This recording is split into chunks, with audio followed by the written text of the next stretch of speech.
السلام علیکم، خوش آمدید کہتا ہوں آپ کو اپنے یوٹیوب چینل ندیم عباس ورلڈ پر، جس چینل پر آپ کو چھوٹی سی ویڈیو کے اندر پوری دنیا کی خبریں دی جاتی ہیں۔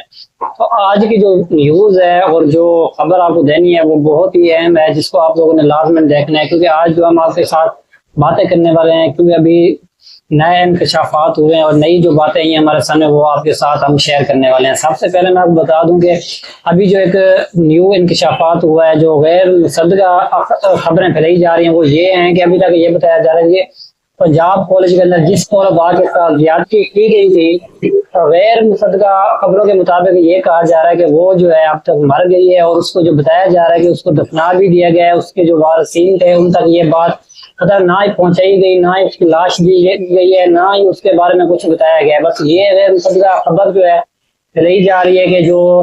کالج انتظامیہ کی طرف سے کہا جا رہا ہے کہ وہ مر گئی ہے اور اس کو دفنا بھی دیا گیا ہے۔ تو یہ یہاں پر سوال بھی بہت سارے اٹھ سکتے ہیں، اور سوال اٹھے بھی ہیں، لوگ سوالوں کے مطلب جواب ڈھونڈنے کی کوشش بھی کر رہے ہیں، کالج کے اندر بھی ہیں، اور یہاں پر بہت سارا جو ہے اس وقت لاہور کے اندر جو صورتحال ہے وہ بہت ہی زیادہ تشویشناک ہوتی جا رہی ہے، اور جو طلباء ہیں وہ بھی پیچھے ہٹنے کو تیار نہیں ہے، کیونکہ یہ معاملہ جو ہے وہ چھوٹا نہیں ہے، بہت بڑا معاملہ ہے۔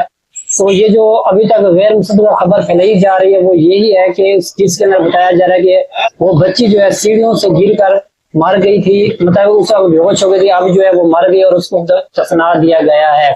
تو ابھی جو ہے فی الحال ہمارے تک یہی خبر پہنچی، جو کہ طارق متین کے مطابق بھی اور مزید بھی جو ساتھی ہیں ان کے مطابق جو بتایا جا رہا ہے کہ غیر مصدقہ طور پر جو ہے وہ اب اس دنیا میں وہ بچی نہیں ہے۔ تو ابھی تک ہمارے پاس صرف یہی ایک بات جو پہنچی آپ لوگوں تک ہم نے شیئر کرنی تھی اور آپ لوگوں تک پہنچانی تھی۔ اگر آپ لوگوں کو ہماری ویڈیو اچھی لگتی ہے تو چینل کو سبسکرائب لازمی کر لیں، اور ہمارے جو ویڈیو کا نوٹیفیکیشن ہے اس کو بھی آن کر لیں، تاکہ آپ تک ہماری ویڈیو ٹائم پر پہنچتی رہیں، اور جو ہے آپ پوری دنیا کے جو بھی حالات ہیں وہ آپ دیکھ کر معلوم کر سکے کہ کیا کچھ ہو رہا ہے۔ اور آپ بھی مجھے اجازت دیں، اپنا خیال رکھیے گا۔ اللہ حافظ۔